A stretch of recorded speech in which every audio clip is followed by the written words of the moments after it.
Hey guys, what's going on? We're back. I'm Shane. Zakk. It's been a long time since I felt like we recorded a Gravityfalls. It has been a while. So we had a holidays. How was your holiday?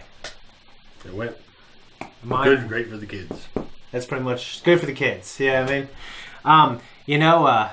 like I can't help but read the comments. People were saying like, "Oh, I finished this and it made me cry in the end." I can't wait till you guys get to episode 19. So I'm really looking forward to watching this show. It's been at least 2 weeks since we actually recorded an episode. So we got some things behind the scenes. Well, we record a lot of stuff, but we're just trying to get them edited. So yeah, guys. So last time, season 1, episode 3, what exactly happened? Episode 3 was the Wax Museum. I don't remember the title of the episode off the top of my head. Yes. But you had, that motley crew led by the Wax Sherlock Holmes. Yeah. And so... it was. I really liked that episode. I was not in the mood when we recorded. That happens. But there were a lot of good lines. No, and who was that? Was it Larry King? Who was at the end? Larry King. Yeah, Larry King. Okay, yeah, with the head. Yeah, that was. I'm talking to a rat. Yeah, that was interesting. So one of my biggest questions, I might ask this in episode 2.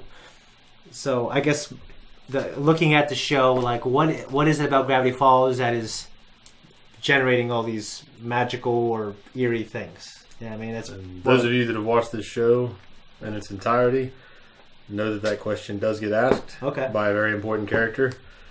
So he may or may not get his answers. But the episode we have here is the Hand That Rocks the Mabel. And it's definitely one that I really like. It features the voice talents of Stephen Root, who a lot of you may or may not know. This man should know him from Office Space as the man who can't find his stapler. Oh, and also going to burn down the building. Yeah, and he's a hard ass at some things. See that? Which films? I can't remember. But he is. Well, he's in a lot of Coen Brothers works. Oh Brother, Where Art Thou? The Ballad of Buster Scruggs. Oh yeah, okay. He's also in something we're reacting to right now, one of my favorite shows, Fargo. Fargo, 1, which we need to get that editing up for you guys. I'm loving it so far. That's great. So, apart from him, you have what's his name, Thurop Van Orman, who plays a character that you're actually going to be introduced to in this episode. Okay. Plus, of course, Alex Hirsch, Jason Ritter, Christian Scowl, and several others that we can run down a gamut of. But we'll leave that for later. So, I think that's all we need to cover. We can get to it. Let's get to it. When you put your money in, it mysteriously disappears. Oh, of course. That makes sense. Recognize them? Dude in the red shirt? No. I need to look at Episode 2, you asked if whatever happened to them, they were getting paid. Okay. Tiger Fist will return after these messages. The sack of what? Commercial I was telling you guys about. Are you completely miserable? Yes! Then you need to meet He's a psychic. So don't waste your time with other so-called men of mystery. What a fraud. Boy, we're prohibited. No CODs accepted. Carl, I've always loved you, but I've never had the guts to say it.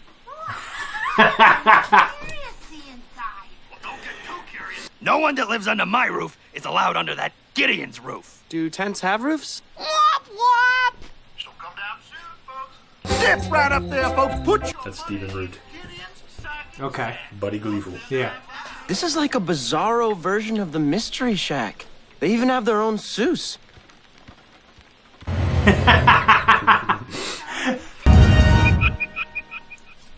Hello, America! My name is Will Gideon. So they make it like a revival tent. Yeah. You will soon all say, "Aww."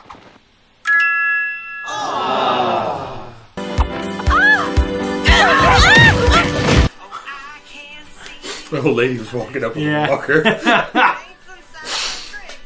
And you too could see. Oh, hell no, you have, motherfucker. Shit. You wish your son would call you more. I'm leaving everything to my cats. You've been here before. What gave it away? Kevin Michael Richardson. Oh, that's him? Oh. God. Something tells me your name, Mabel. How'd he do that? Yeah. No, pig noodle. Fucking bastard. Enchanting. Utterly enchanting. I don't know how a lemon so sour could be related to a peach so sweet. What do you say? Step away from You writing that one down, are you? Yeah. No, I'm just... I know. Yeah. Southern charm. Yeah. I don't trust anyone whose hair is bigger than their head. Just a rat. Yeah, let me tell you that. Maybe you. Hey, dude, you ready to blow up these hot dogs in the microwave one by one? Am I? I do. That sounds kind of cool. I got some hot dogs downstairs. I feel like I'm king of all I survey. I guess that makes you my queen. What? It'll just be one little old date. I swear my lucky bolo tie. Okay. Are you sniffing my hair? Not a date. It's just, I didn't want to hurt his feelings. Until I figured I'd throw him a bone.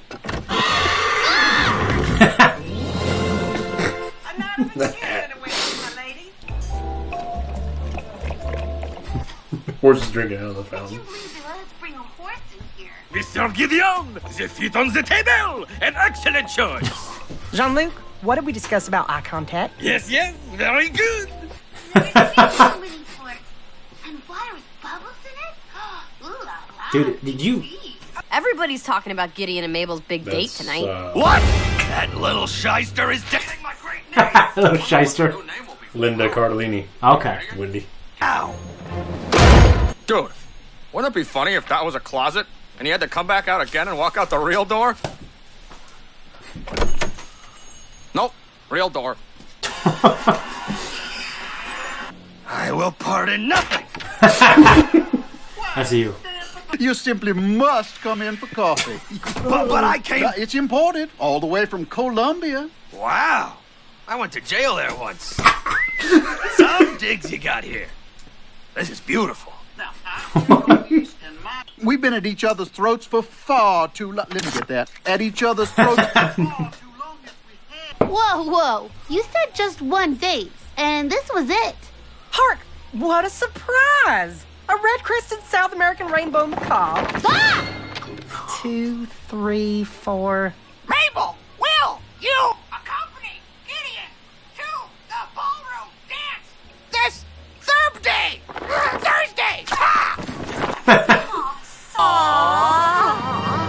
Gideon, I'm sorry, but I'm gonna have to say... I'm on the edge of my seat. This is gonna be adorable. If she says no, I'll die from sadness. I can verify that will indeed happen. Oh my god. I don't know. I have a lobster now. Well, don't you want this evening to last, my sweet? No! I mean, yes. How about soulmate? Well, you can't say no to that. Oh no, I was in the friend zone. And then before I knew what was happening, he pulled me into the romance zone. It was like quicksand. Chubby. It's not like you're gonna have to marry Gideon. Great news, Mabel. You have to marry Gideon. What? It's all... I am fat. Bodies change, honey. Bodies change. Hey, thumbs up, huh? Thumbs up indeed, my friend. Well, what's interesting is the show has showed us that he's kind of a fraud. What you've done. Or he's very intuitive. Oh. You've just made the biggest mistake of your life. Gideon Charles Gleeful, clean up your room this instant. I can buy and sell you, old man. Fair enough.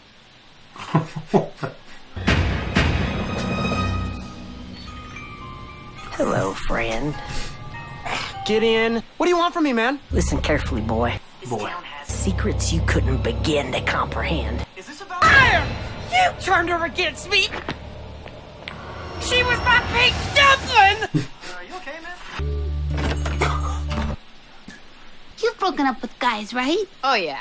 I thought everything was back to normal, but I still feel all gross. Maybe letting Dipper do it for me was a mistake. Gideon deserves an honest breakup. Grunkle Stan was right about you. You are a monster. Your sister will be mine!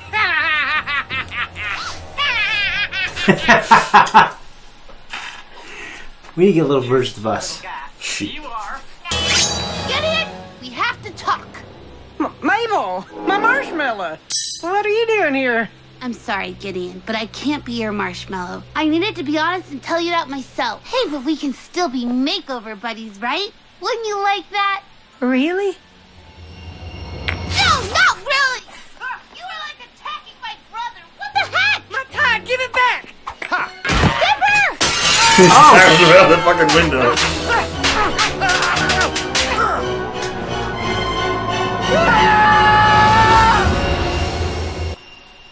Dude, that's like... That's pretty cool. You'd be interested if they continued to fall at the same rate after they... Over. I will never, ever date you. No, I don't know. So like right then they kept going at the same speed they were falling. No. Oh, this isn't over. This isn't the last you'll see of Will. Stanford Pines, I rebuke thee. I rebuke thee. Rebuke? Is that a word? The entire Pines family. You will all pay recompense. You get a word-a-day calendar or something? What, you Yeah. got like a word-a-day calendar or something? But, Sunshine. What about our arrangement? But I'm gonna need that painting back. Stan! Try and catch me, suckers! Gideon. Yeah, the little mutant swore vengeance on the whole family. I guess he's gonna try to nibble my ankles or something. Oh, yeah. Yeah, how's he gonna destroy us now, huh? Try to guess what number we're thinking of? You'll never guess what number I'm thinking of. -8! No one would guess a negative number. Oh, look out! Somebody's planning on destruction right now. Hey, what are you gonna do without your precious amulet? Oh, you'll see, boy. You'll see. Let's do this.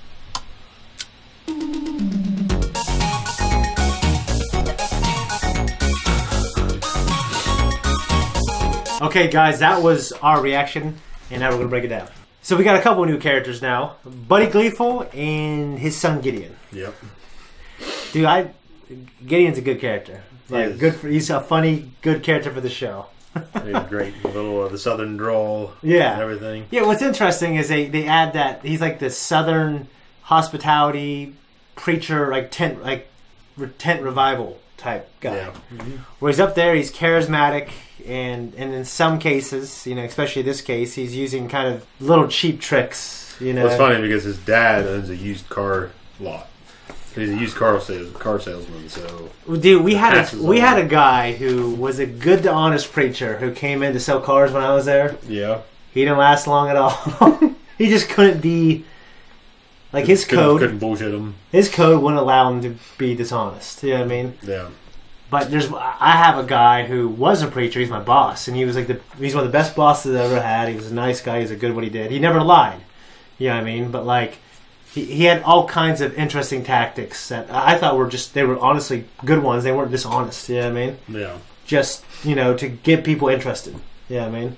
So his idea was to get you interested, and you know, like, this is what you want. Okay, well that has this, that has this, has that. Okay, well, sounds right like there. The mentality there, like this. The one guy's focus was just on the fact that honesty, dishonesty, black and white. Yeah, I enjoyed that. I think they nailed it pretty well. No. Gideon's a great character, a great addition to the series.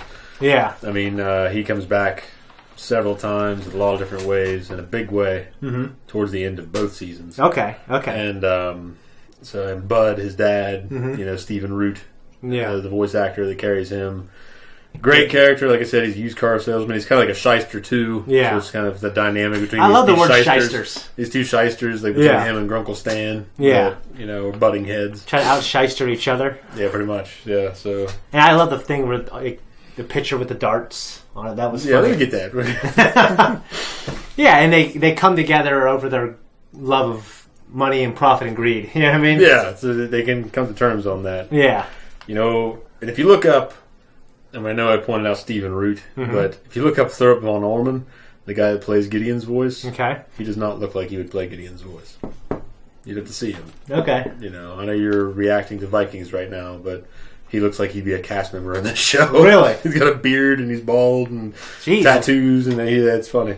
Well, it's funny to see that dynamic there. There's a guy, Troy Baker. He's an actor for video games, and he's done a lot of great voices. Okay, and one of his most he does. I know you haven't played it, but you've heard of it. The game The Last of Us. Give me another one. He plays Joel. Give me another one. Troy Baker. He does the voice of Joker in Batman Arkham Origins. Give me another one. He does the voice of... I'm going to assume safely that I'm not going to know. So the name sounds familiar. Troy Baker. Well, I mean, so Joel in this game is this gruff, I'm just trying to think bad man, and Troy is like this skinny blonde. Oh, I've got to look him up now. Okay, Troy Baker. Yeah. Well, yeah, because I just recognize the name, and it makes me wonder if he's been in any Metal Gear Solid games. That's the only foundation. He might be five. Might be in 5. That's I think he plays Ocelot. He is that motherfucker. Yeah, he's in Death Stranding too. Okay. Uncharted 4, Sam, the brother. And hang on, I gotta look this up here. Anime. Okay, he's everywhere in anime. We're not even going to get into that. So what I'm saying is that guy's got range. Well, he's fucking good, and he's in. And to your point, he kind of like when you see Joel and you hear Joel, Joel always sounds like this. What do you think of bolo ties? Bolo ties. Okay, so the only other instance of a bolo tie, I remember seeing them laying around the house when I was young. Yeah. I never saw my dad wear one. They were there. Okay. So they were there in my youth. Okay. I'm no stranger. What about your grandpa? I'm no stranger to a bolo tie. But Brett McKay, who I've met, great guy. He runs a website and a podcast, The Art of Manliness. He's a good guy. He's a gentleman. He makes a strong case for the bolo tie. I think if I pulled it off, it would look a little like it's not a little obvious that you wear one of those. You know what I mean? So I stay away from them. Just like I don't learn Spanish. Same reason. Okay. Well, I'm not a tie guy. Okay. So. Okay. I'm not. That being said, if I'm a tie guy, it's gonna if you're going to dress up. If I was wearing a tie, I'd be like the tie guy that's like Tom Waits drunk at a bar. The tie's kind of loose, hanging off of me. Well, that's the kind of tie I put. Well, that's kind of becomes stylish, though. Yeah. Well, I'm not going to do it first because it's stylish. I'd rather just not wear a tie. Well, yeah. Okay. Say you're going to a tie event. Wouldn't wear one. You wouldn't wear a bolo. If you had to choose, would you wear a bolo tie? I'd wear no tie. I just wouldn't go. You wouldn't go? Okay. All right. You know I wouldn't go. I think you'd go, especially if I went. If there was a tie event. If I would, you'd go. If there was a tie event. You go, you sit in a corner and you play. What do you play? You sit there and you brood. You want someone to talk to you? Alright, well, Colin Farrell wears one in the 2nd season of True Detective. He's good. Yeah. Well, and he pulls it off. He's got the jeans. Yeah. And then the sports jacket. Yeah. And he's got the bolo tie. And his, the hair and the handlebar stash. He pulls it off. Did I send you that picture where I had a mustache? Like, when I shaved and I just had... Yeah, you did. You told me you were afraid to keep it. Well, the part of me thought it looked good. But I was like, it's a little... you gotta wear one of those. It's a little obvious that your people wear that. You know what I mean? So I shaved that fucker. I thought it looked cool. And I think I could rock a bolo tie if I had that. I think one day when you have gray in there, you can get away with it. It'll be okay. I think it's going to be a while. My people we don't get gray very fast. I'm already gray. A little bit. I mean, I've had a couple in my head. I pluck them out, though. Well, then it's coming, then. Oh, yeah. Half of your people do go gray. They do. My dad, though, like... That's what I'm saying. Your dad's... See, my Uncle David, though, that motherfucker is the grayest motherfucker I've ever seen. Miles is gray. Yeah. And my dad has some bad habits, and he kept his hair for a while and didn't go gray for a while. Well, my grandpa, I guess he got gray, but it wasn't until like late. Yeah. He drank more than most. He drank a lot. So. Okay. What do you think of that hair sniff? The whole thing between Gideon and Mabel, her trying to hint him in, no, hey, we're just friends, and he's being pushy and pushy. Yeah. It made me feel terrible about myself.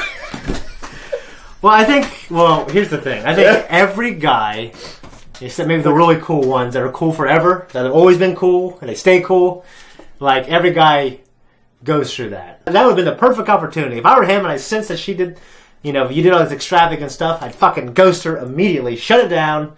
You know what I mean? Because that'd be the last thing that she'd suspect. You know what I'm saying? Yeah. You know what I mean? So that I think that would be the only chance he'd have is to like withdraw everything and leave her alone and start ignoring her because he freaked her out. Yeah. You know what I mean? Yeah. So like I think that would be his only chance, and it's like a fucking Hail Mary. You know what I mean? He fucked it up, man. He was like, well, he's something else anyway. Probably hard to believe, but I suck at this shit. So there are no. Well, you know, like, but you gotta understand. I had a lot of no's. You know what I mean? Oh yeah. Yeah, I think people. Yeah, that's what I'm saying. I don't know. You haven't had a lot of no's. Yeah, I mean, you've had like a dozen girls you went for in your life. Yeah, see. Yeah, I mean, but I had, you know, some of them said no. I have had like dozens, and a lot of them said no to get me to a point where that didn't happen as much. You know what I mean? Yeah. And you know, when I was younger, I got to the point where I don't want to keep adding chapters like that to my life. So you're writing a book of your life. Your life's gonna be, if you're gonna fucking get there at the end, and you're gonna read that book. It's like, I'm just gonna take these chapters. I don't want these chapters. Well, I feel like, because you know how it was when I was like an angsty teenager, and I played JRPGs. You know, I was like Squally on Heart from Final Fantasy VIII, and I was a freshman in high school, and things, you know, it helped being good at sports, right? Yeah. And I was a new kid. I was a private school. I went to a public school. I was a new kid. I was like from a private school, so I was considered upper class, even though you and I both fucking know I was trash. You know what I mean?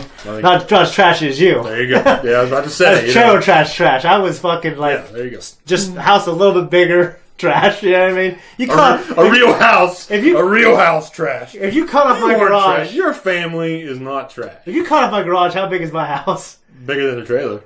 Are you sure? Nicer than a trailer. Yeah, I've seen some nice trailers. Not the one I was living in. I've never been there in my life. That's the thing. I know. Okay. Well, if you cut my basement, which is trash, you cut my garage, which is half the house. It's the fucking size of this room. You know what I mean? I think it was bigger than that. Okay. It's a nice house. Well, it's... Okay, you weren't... Okay, you weren't as high class as your like the other classmates. Yeah, they were all rich. You had classmates that were very high class. Yeah. And only a few of you out of that bunch. Me and Gus, pretty much. A few. So a couple. Yeah. But a couple of you weren't in that. But you and Gus weren't even like fucking... You weren't me. No. No.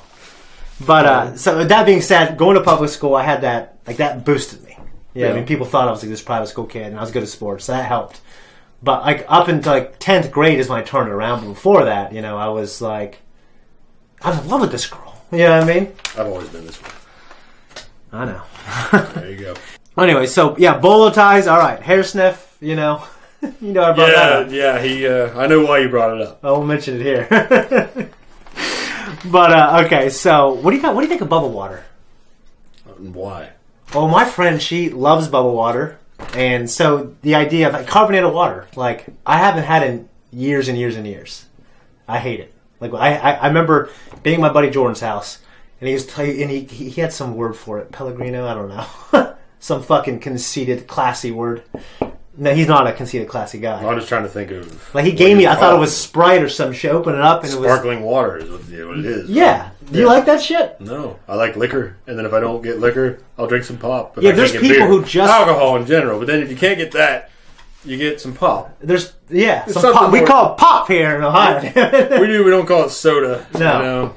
You get down south, it's soda. You get up too far north, it's soda, or it just becomes Coke. Yeah. No matter what you're fucking ordering. Yeah. Like maybe it's out west. I don't know. So in Texas, they always say, "I want a Coke." What kind? You want a Mountain Dew Coke? You want a Coke? You want a Pepsi Coke? You want a Dr Pepper Coke? Isn't that interesting? I know. I got an uncle that's been living in Georgia for years, and it's soda down there. Oh, for real? Yeah. Like where he's at, around Atlanta. In Dallas, they say Coke for all kinds of pop. Or soda pop. Right? Maybe you get west. The further west you get, it turns into Coke. I don't know. You get up north, I thought that it turns into soda too. I might. I don't know. You know, I need to watch a fucking YouTube video on it, I guess. I know they don't have much sweet tea once you get too far north. Even Columbus. Really? Not too many fucking people up there. I'd be up there at a restaurant, order a sweet tea. Oh, we don't have sweet tea. Really? That's all. That's a big southern thing right there, for sure.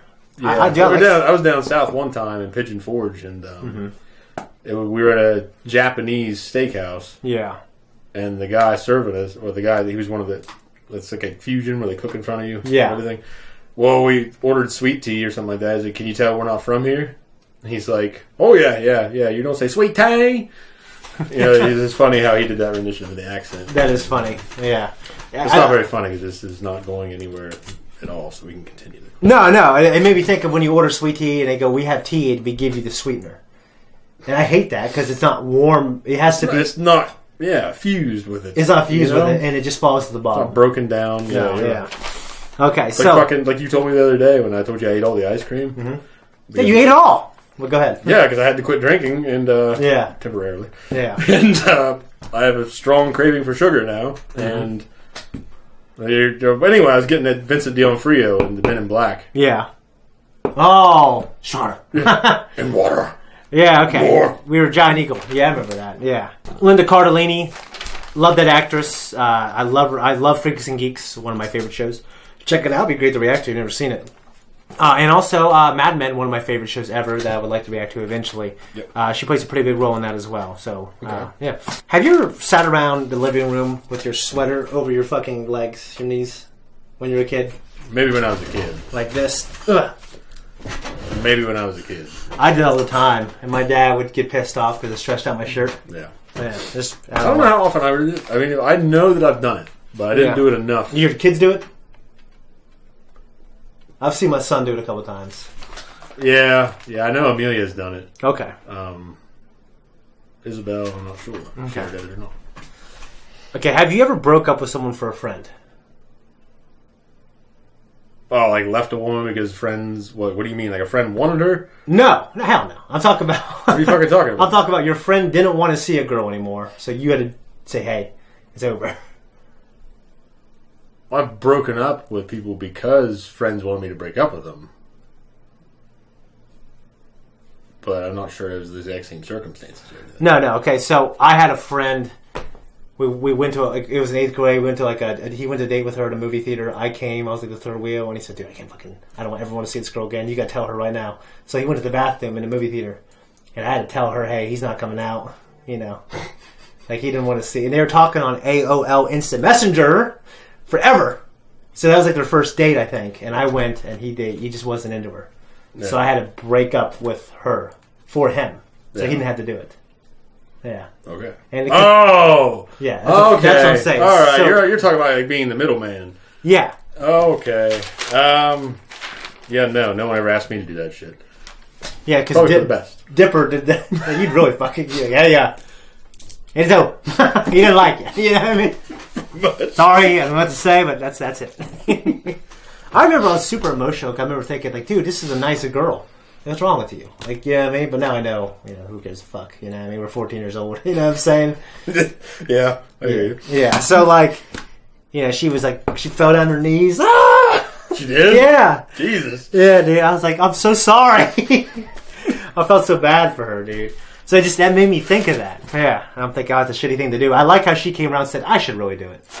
And thankfully she did, because he was force choking, holding him up, going to use the scissors to... Yeah, the fucking lamb shears. To cut his throat. I have no idea. Cut him in half. That's what it looked like. Jeez Louise.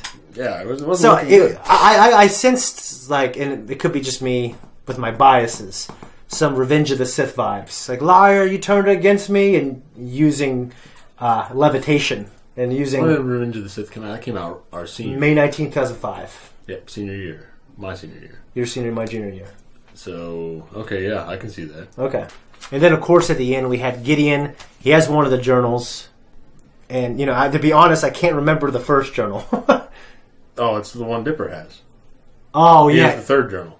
Oh, okay. So, he has... Yeah, I saw that book, and there was an amulet do-it-yourself recipe, basically, in there. All right? Okay, yeah. So, obviously, and as you said, Gideon, he's not done yet.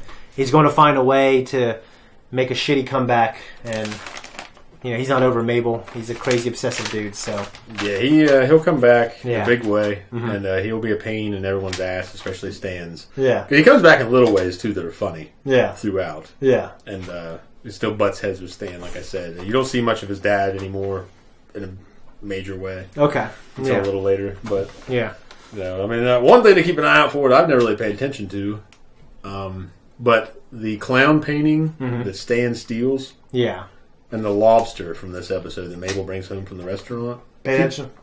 Okay, pay attention. Yeah, keep an eye out to see if they're still there. I've just never really paid attention to see if they're still fucking there in the house. I'm sure the clown painting probably is. It wouldn't surprise me. This show, and I said this during the reaction, I'm not sure if it made it into the cut. Yeah, the details in the animation, just like, it's one of those things, because I've edited videos before, and you can do these little things.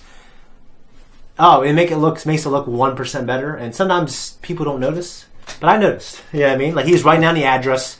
It showed him writing the address, and it was 412 Gopher Road, I think. Yeah, and it was like writing with his pen. Yeah, I mean, it was like 1-to-1. The show didn't have to do that. It could just show squiggly lines. It could face away from the camera. Yeah. So when they had the glitter and the way the glitter came off of Mabel, like the physics of it looked real and it looked just kind of detailed. Yeah, they do a really good job. I've seen like lesser quality animation versions of some of those things. Yeah, like the writing, like. Well, this show pays very heavy attention to the detail. Yeah. I mean, you look at the backgrounds, the settings, the characters, the moments. Yeah. I mean, there's a lot of detail-oriented, crew over there. It's really paid off for this show. Yeah, and one of my favorite things actually in this episode is Bizarro Seuss. I didn't catch his name. It was on his name tag, and I thought that when we were watching it, but of course we couldn't stop. Yeah. So, yeah, now we need to catch his name. I don't think you ever see him again. Oh, really? But I love Bizarro Seuss. That was funny. And I love Seuss's reaction to him. Yeah, he's eating a taco or whatever the fuck it was. Yeah. Calzone, maybe. I'm not sure. To me, when I think of a Bizarro anything, and I'm not sure how much of Seinfeld you've seen, but there's an episode in like the 7th or 8th season where Elaine meets a Bizarro Jerry and a Bizarro George and a Bizarro Kramer. And it just reminded me, that's my experience with Bizarro. It makes me think of that all the time. So that was funny. But yeah, I don't have too much else to say. This gave us a lot to talk about, dude. That was a good episode, though. I felt bad for Mabel. I'm glad that little piece of shit. Dude, he's so funny, dude. He never really stops being funny. He's great. It's great the way they use him throughout the series too. Well, because I hate cringe. Like cringe to me, some people like seek out cringe. I know they do. Like I hate it. Like I don't like it at all. If you see some of my previous reactions, I reacted to. Oh, dude, I can't stand cringe. Like I'm not a big fan of it. No, like I hate it. Like it makes me sick. But I know people like to see me react. It irritates me for the most part. Yeah, it gets under my skin and it kind of pisses me off. Yeah, it's just and just a hint of that with Gideon, but it's not. There's enough humor in how he is to kind of lay over top of that, where I'm not as mad anymore. I love how Grunkle Stan just dislikes him so much because it's always weird when you see like an old guy butting heads with a little, because he is a little kid. Yeah. You know what I mean? Well, it's you go back into that flashback he has of all the times it seems like ever since he's been in town, he's had it in for me, whatever the hell he says. Yeah. And he goes to the flashback, it's just him taking his car parking spot, and it's the only thing it shows. So it's it was funny because I thought that there'd be more when I first saw that. Yeah. And it's just that one thing. But more stuff happens later, so it's fun. Yeah. Okay, I don't have too much else to say, guys. I hope you enjoyed the reaction. You got anything else? I think it's good. All right. You want a hot dog? Yeah.